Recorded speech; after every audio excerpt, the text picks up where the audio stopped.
Hello दोस्तों, कैसे हैं आप सब। उम्मीद है स्वस्थ होंगे। दोस्तों, आज की इस वीडियो में हम यूपी टेट पर्यावरण के ईवीएस के महत्वपूर्ण क्वेश्चनों को देखने वाले हैं। और दोस्तों, उन्हीं प्रश्नों को मैंने शामिल किया है जो कि एनसीईआरटी लेवल में यूपी टेट लेवल के पूछे जाते हैं। तो शुरू करने से पहले दोस्तों, आपसे एक छोटी सी रिक्वेस्ट है। अगर आप चैनल पर नए आए हैं तो चैनल को ज़रूर से ज़रूर सब्सक्राइब कर लें, ताकि ऐसी ही महत्वपूर्ण वीडियो आप सब तक पहुंचती रहे। तो आइए दोस्तों, शुरू करते हैं आज की क्लास। पहला प्रश्न है, किस ग्रह को शाम का तारा कहा जाता है। ऑप्शन है मंगल, पृथ्वी, शुक्र, बृहस्पति। तो दोस्तों याद रखिए कि शुक्र को सांझ का तारा कहा जाता है, अर्थात शाम का तारा कहा जाता है। भोर का तारा कहा जाता है। पृथ्वी की बहन कहा जाता है। इवनिंग स्टार, मॉर्निंग स्टार, इन सभी के नामों से जाना जाता है। तो आपका सी ऑप्शन सही हो जाएगा, शुक्र। दूसरा प्रश्न है, हिस्टोलॉजी के अंतर्गत किसका अध्ययन किया जाता है। आपके ऑप्शन है कोशिका का, मिट्टी का, ऊतकों का, भूकंप का। तो दोस्तों, हिस्टोलॉजी के अंतर्गत ऊतकों का अध्ययन किया जाता है। आपका सी ऑप्शन बिल्कुल सही हो जाएगा। और वहीं पर कोशिका के अध्ययन को साइटोलॉजी कहा जाता है।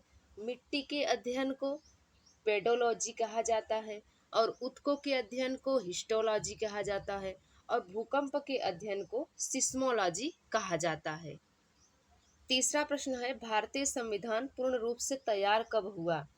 दोस्तों, अगर पूर्ण रूप से तैयार होने की बात आ जाए, आपका सही ऑप्शन हो जाएगा ए 26 नवंबर 1949।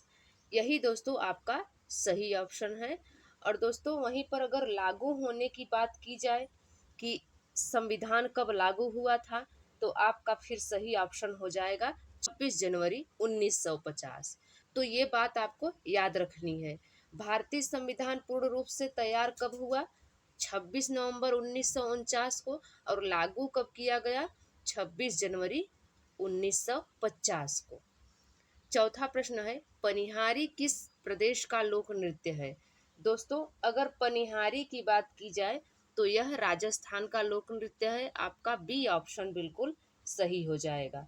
वहीं पर असम की अगर बात की जाए तो असम में बिहू लोक नृत्य किया जाता है। यक्षगान लोक नृत्य की बात की जाए तो यक्षगान लोक नृत्य कर्नाटक में किया जाता है। और वहीं पर महाराष्ट्र की बात की जाए तो यहाँ पर लावड़ी लोक नृत्य किया जाता है। पांचवा प्रश्न है, हॉलमार्क का चिन्ह किन उत्पादों पर लगाया जाता है। ऑप्शन है लोहा, सीसा, चांदी, सोना। तो दोस्तों याद रखिए, हॉलमार्क का चिन्ह सोना पर लगाया जाता है। आपका डी ऑप्शन बिल्कुल सही हो जाएगा। शुद्ध सोना दोस्तों 24 कैरेट का होता है। और जो पहना जाता है आभूषण, वो 22 कैरेट का होता है, क्योंकि 24 कैरेट के सोने से आभूषण बन ही नहीं पाता है। छठा प्रश्न है, सेब में कौन सा अम्ल पाया जाता है। तो दोस्तों, सेब की बात की जाए तो इसमें मैलिक अम्ल पाया जाता है। आपका सी ऑप्शन बिल्कुल सही हो जाएगा। वहीं पर अगर फार्मिक अम्ल की बात की जाए तो यह बिच्छू के डंक में पाया जाता है। एसिटिक अम्ल की बात की जाए तो यह सिरके में पाया जाता है।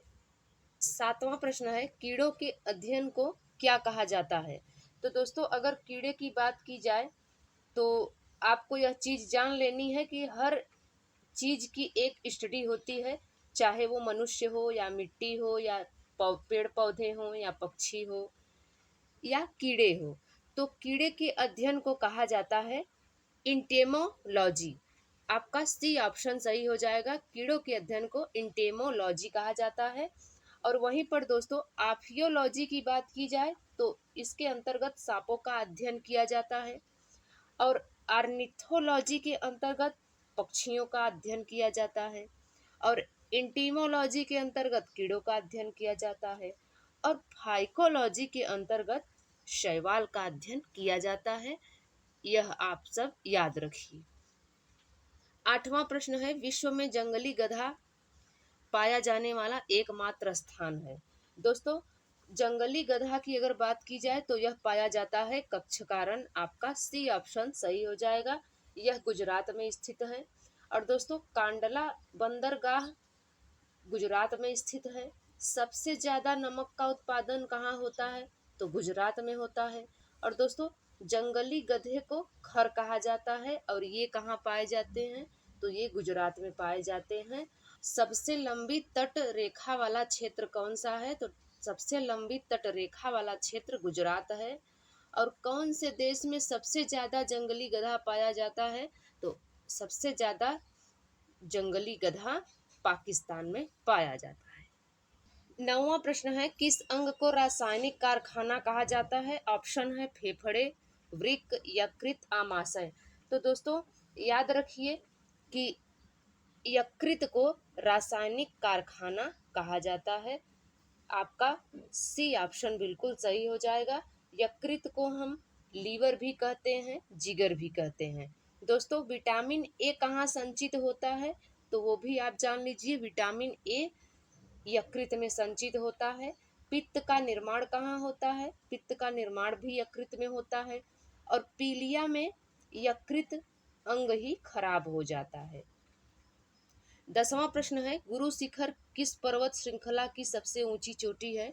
तो दोस्तों अगर गुरु शिखर की बात की जाए तो यह अरावली की सबसे ऊंची चोटी है। आपका बी ऑप्शन बिल्कुल सही हो जाएगा। दोस्तों भारत की सबसे प्राचीन पहाड़ी अरावली है। जैसे हिमालय की सबसे ऊंची चोटी माउंट एवरेस्ट है, वैसे ही अरावली की सबसे ऊंची चोटी गुरु शिखर है। तो दोस्तों अगर इसके ऊंचाई की बात की जाए तो इसकी ऊंचाई 1722 मीटर है और यह राजस्थान से दिल्ली तक फैली हुई है और यह अरावली का हिस्सा है। 11वां प्रश्न है, लोहे में जंग को रोकने के लिए उसमें क्या मिलाया जाता है? तो दोस्तों अगर लोहे की बात की जाए तो लोहे में जंग को रोकने के लिए उसमें जिंक मिलाया जाता है। आपका सी ऑप्शन बिल्कुल सही हो जाएगा। और दोस्तों इस प्रक्रिया को यसद लेपन कहा जाता है। 12वां प्रश्न है, नदियों में जल प्रदूषण को मापने हेतु किसकी माप की जाती है? ऑप्शन है सल्फर, ऑक्सीजन, ओजोन, नाइट्रोजन। तो दोस्तों अगर नदियों में जल प्रदूषण की बात की जाए तो उसमें बीओडी के माध्यम से अर्थात बायोकेमिकल ऑक्सीजन डिमांड के माध्यम से ऑक्सीजन की माप की जाती है कि पानी कितना गंदा है। तो आपका बी ऑप्शन बिल्कुल सही हो जाएगा। 13वां प्रश्न है, पृथ्वी पर सबसे शुष्क स्थान किस देश में है? आपके ऑप्शन है अमेरिका, लीबिया, चिली, कागो। तो याद रखिए दोस्तों पृथ्वी पर सबसे शुष्क स्थान चिली है। आपका सी ऑप्शन सही हो जाएगा। 14वां है, भारत का पर्यावरण शिक्षा केंद्र कहाँ स्थित है? ऑप्शन है अहमदाबाद, दिल्ली, भोपाल, लखनऊ। तो आपका सही आंसर हो जाएगा अहमदाबाद। आपका ए ऑप्शन बिल्कुल सही हो जाएगा। भारत का पर्यावरण शिक्षा केंद्र अहमदाबाद में स्थित है। पर्यावरण शिक्षा केंद्र यह गुजरात में है। राजधानी इसकी क्या है? गांधीनगर है। और जंगली गधे कच्छ के रण में पाए जाते हैं। 15वां प्रश्न है, सर्वप्रथम पंचायती राज्य व्यवस्था किन दो राज्यों में लागू किया गया था? दोस्तों अगर पंचायती राज व्यवस्था की बात की जाए तो यह आंध्र प्रदेश और राजस्थान में लागू किया गया था। डी ऑप्शन आपका बिल्कुल सही हो जाएगा। और दोस्तों 2 अक्टूबर 1959 में राजस्थान के नागौर में पंचायती राज व्यवस्था लागू किया गया। और दोस्तों अगर कभी प्रश्न में आ जाए कि कौन से गांव से यह लागू किया गया था तो बगधरी गांव आपको याद रखना है। और इस समय कौन प्रधानमंत्री थे? तो इस समय जवाहरलाल नेहरू प्रधानमंत्री थे। 16वां प्रश्न है, लाल रक्त कणिकाओं के निर्माण के लिए कौन सा अंग जिम्मेदार है? तो इसके लिए अस्थि मज्जा अंग जिम्मेदार है। आपका डी ऑप्शन बिल्कुल सही हो जाएगा। लाल रक्त कणिका की बात की जाए दोस्तों तो लाल रक्त कणिका का कार्यकाल जो होता है वो 120 दिन का होता है। और वहीं पर WBC की बात की जाए तो इसका कार्यकाल 2 से 4 दिन का होता है और ये इम्यून सिस्टम को डेवलप करती है। 17वां प्रश्न है, पीलिया में सर्वाधिक प्रभावित होने वाला अंग कौन सा है? ऑप्शन है आमाशय, यकृत, वृक्क, हृदय। तो दोस्तों अभी हमने चर्चा की थी कि यकृत जो होता है उसमें विटामिन ए संचित होता है और मनुष्य की जैव रासायनिक प्रयोगशाला भी यकृत को कहा जाता है। तो पीलिया में सर्वाधिक प्रभावित होने वाला अंग यकृत है। आपका बी ऑप्शन बिल्कुल सही हो जाएगा। 18वां प्रश्न है, निम्न में से सबसे छोटा महाद्वीप कौन है? दोस्तों सबसे छोटा महाद्वीप की बात की जाए तो यह ऑस्ट्रेलिया है। आपका डी ऑप्शन बिल्कुल सही हो जाएगा। जहाँ की एक भी ज्वालामुखी नहीं है दोस्तों, ऑस्ट्रेलिया में एक भी ज्वालामुखी नहीं है। और वहीं पर अगर सबसे बड़े महाद्वीप की बात की जाए तो वह एशिया है। 19वां प्रश्न है, नाथुला दर्रा किस राज्य में स्थित है? आपके ऑप्शन है अरुणाचल प्रदेश में, मेघालय में, असम में, सिक्किम में। तो दोस्तों नाथुला दर्रा हो या फिर जलेपला हो, यह सिक्किम में स्थित है। आपका डी ऑप्शन बिल्कुल सही हो जाएगा। और दोस्तों कभी प्रश्न पूछ लिया जाए कि याग्याप दर्रा कहाँ स्थित है, तो याग्याप दर्रा अरुणाचल प्रदेश में स्थित है।